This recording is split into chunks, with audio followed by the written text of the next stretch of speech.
জাহাঙ্গীর আলম সাহেব আজকে প্রকাশ্য আদালতে তাদের রায় উনি ঘোষণা করলেন। এই ঘোষণা অনুযায়ী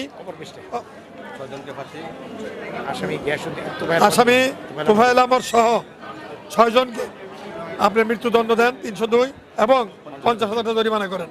আসামি প্রাপ্ত রইলেন তোফায়েল আহমদ, কামাল হোসেন, আলমগীর হোসেন, মামুন, বাবুল, হারুন রশিদ।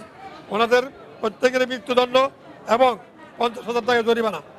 আর বাকি 7 জন আসামিকে আপনার বলতেছি 7 জন আসামিকে যাবজ্জীবন এবং সেই সাথে 50,000 টাকা জরিমানা রায় দেন।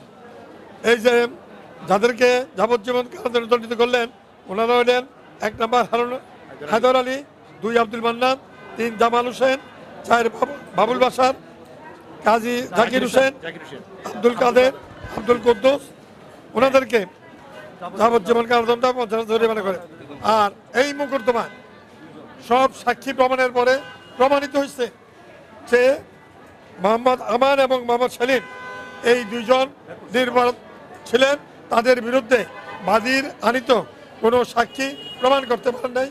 তারা এই 2 জনকে বিজ্ঞ আদালত সার্বিক বিবেচনায় এই 2 জনকে বেকসুর খালাস প্রদান করে এবং রাষ্ট্রপক্ষে এই মামলাটাতে আমাদের দাবি ছিল সবাই যেহেতু বিজ্ঞ আদালত পর্যালোচনা করেন, 2 পক্ষের বক্তব্য শোনেন, যারা জবানবন্দি দেখে 2 জনকে বেকসুর খালাস দিয়েছেন।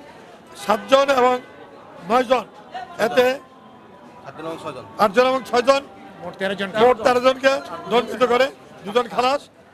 এতে আমরা বলতে আমাদের যিনি রাষ্ট্রপক্ষে ওরা ছিলেন দরখাস্তকারী, এরা সন্তুষ্ট এবং আমরা যারা মামলা আমার সাথে আমার এই সহকর্মীরা আমাকে এই মামলা বিভিন্নভাবে সাহায্য সহায়তা করেছেন। সবাই মিলে আমরা এই মামলাটি অনেক দিন যাবৎ এই মামলা হয়েছে, বিভিন্ন সময়ে দরখাস্ত হয়েছে। সর্বশেষ বিষয় হলো এই যে ন্যায় বিচার প্রতিষ্ঠা হয়েছে। ওই পক্ষ আজকে এই কথা স্বীকার করছে যে বাদী তার ন্যায় বিচার পেয়েছেন এবং আমরা আশা করি এতে দেশে ন্যায় বিচার প্রতিষ্ঠা আর আইনের শাসন প্রতিষ্ঠিত হয়েছে এবং ভবিষ্যতেও আইনের শাসন প্রতিষ্ঠিত থাকবে এই আশাবাদ আমরা ব্যক্ত করি। আমি এই রায়ে সন্তুষ্ট যে গত 12/2016 তারিখে জামতলা স্থল খুরশেদের বাইবে স্টোর নামক দোকানের ভিতর আমার বাবা গিয়াসউদ্দিন উজাটা জামাল হোসেন বসা অবস্থা ছিল।